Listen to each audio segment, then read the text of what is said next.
What up, gang? Carolina Jackpot time coming at you. It is Tuesday afternoon. Hope you guys are doing well today. Me, just doing the everyday usual, sitting here in traffic. About 10 million other goobers, all going in the same direction as me. It's enough to piss you off anymore. It really is. But there's not a lot I can do about it. Haven't hit the lottery, so that spaceship that I've been hoping to buy is still it's in my want list. Not able to move it into my cart, but hopefully one of these days. Anyway, want to talk some football stuff real quick. Gamecocks got a couple of guys in the transfer portal that they are entertaining. One of them was a wide receiver from Nevada that they hosted over the weekend. Another guy, I can't pronounce his first name. If I tried to, I'd probably mess it up. He is from Florida State, was a freshman last year, and he's transferred out already, and they hosted him yesterday evening and today. He's already gone back home, I guess. We'll see about him. From what I understand, that one's looking pretty good. Both of them are looking pretty good from what I gather. The guy from Florida State was pretty highly touted, and the Seminole fans were not happy to see him leave. So, with that being said, there must be some upside to him, right? So, I wanted to talk a little bit specifically about one of the Gamecocks' opponents on the 2024 schedule, and they're on our schedule every year. I don't know if they're going to remain there or not.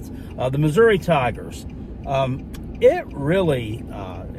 It has really started chapping my ass that they've gotten so much press lately, and look, rightfully so, I guess. Yeah, they had a really, really good season last year. Nobody saw it coming. They finished the regular season 10-2. Now, they kind of got rolling a little bit about, I'd say, the midway point of the season. Now, they started off kind of mediocre, squeaking out some wins there against Middle Tennessee State. Not real impressive against whoever they opened up with. South Dakota, not the good South Dakota team. It was the average-ass South Dakota team. But then they beat Kansas State, and then the ball just got rolling for them. They were, 6-0, I think, when they played LSU. Lost that game. It was an offensive shootout. Had chances to win it, but they didn't.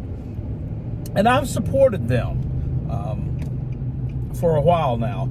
I call into one of their podcasts on a regular basis. If you guys have tuned into any of my live streams over the past 3-4 years, however long we've been doing them, I think 4 years now, that we've been live streaming these games. They have a podcast, and these guys, they got a little shtick going, and it's funny, and they have a voicemail listener line that I normally call into a couple of times, maybe 3 or 4 times if I've had enough alcoholic beverages during the Gamecocks game, and I'll call into their game or their voicemail listener line. But I think it might be time for this little flirtation, this little agreement to shake hands, except for when we're not playing each other.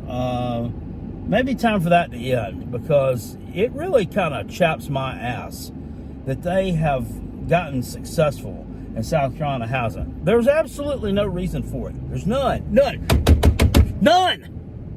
There is absolutely no reason on God's green earth that football program should be better than what we are right now. Why? I think back, it's just been 10 calendar years ago. It ain't been that long ago that South Carolina was coming off of 3 top 10 finishes in a row. Everybody, well, that didn't get you no BCS bowl, did it? No, it didn't, because they lost to some shit teams that they shouldn't have lost to, i.e. Tennessee in 2013, i.e. LSU 2012. Some shit teams they shouldn't have lost to, and it kept them from, having the chance at that. But there were still really good teams. You were up here. There was no reason why that program should have taken a nosedive the way that it did. But it did. And then all of a sudden, this team just comes out of nowhere and wins 10 games last year with this goofy-ass head coach that, while he's a dumbass, right? He's a dork. He's got a little shtick himself, too. But obviously, he's a halfway decent football coach at some point. Shane Beamer's a dork, too. Shane Beamer's the kind of dork, though, who would get his pants pulled down in the lunch line, and if someone gives him a swirly in the toilet after lunch as dessert. Drinkowitz is the kind of dork who would be like in the gym or like in between the gym and the outside area of the school after school, who would run up, nip your girlfriend on the ass, and then hey, laugh about it, take off, dart in between the bushes, and then get himself through a hole in the fence just big enough that he can get through and you can't, and then stand on the other side of it and go laugh at you and run off. That's the kind of dork that he is. So there are two different kinds of dorks. He's the cool dork. Beamer's just the goofy dork. And it just I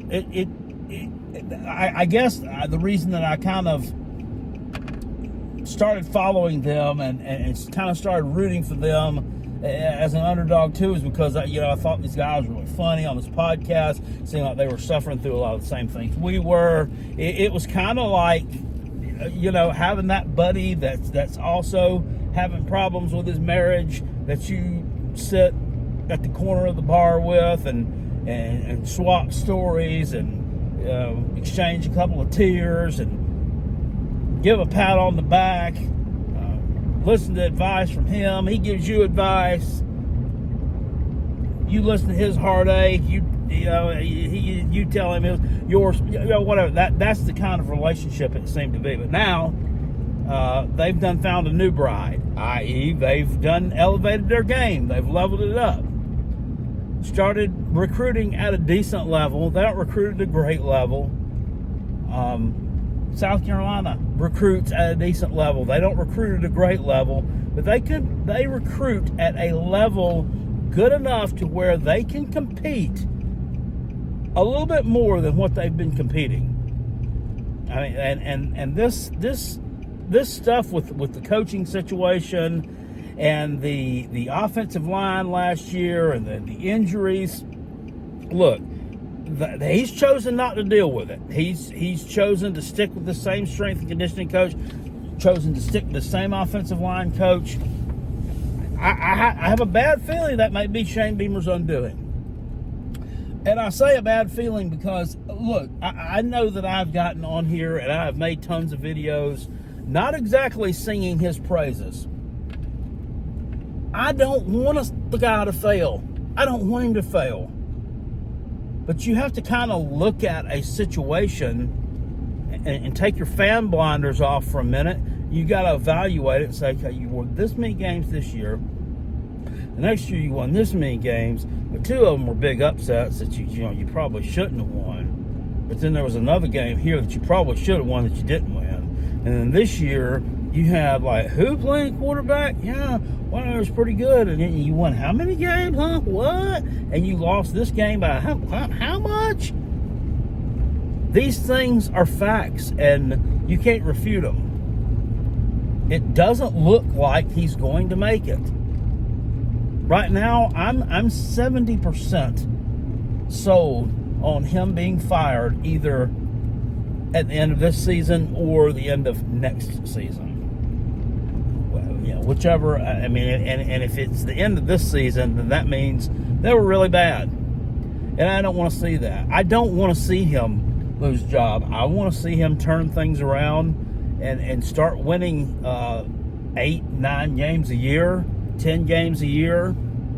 Maybe he gets himself into the discussion for an even bigger job somewhere else.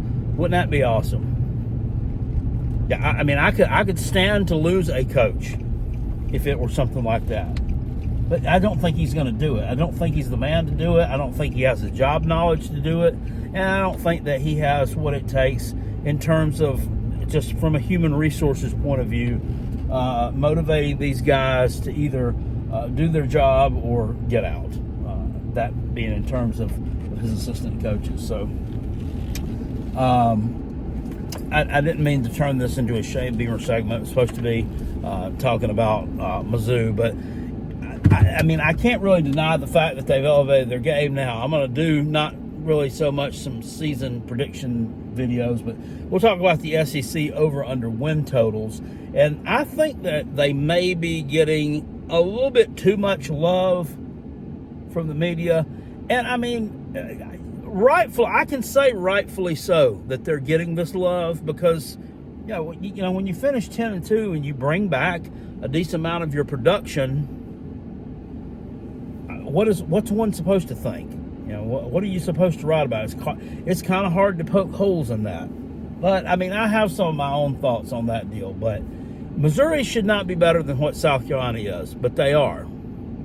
Kentucky should not have been better than what South Carolina was, but they elevated their game, and they were a better program for a while. Now, I really don't think that's true. I think both of them are about on a level playing ground, and we've beaten them 2 years in a row. And they seem to have hit a ceiling, and I don't really see them. I don't see that ceiling being raised anytime soon. So, Kentucky, South Carolina, Mizzou, even Florida, you can throw in there. Were once the teams.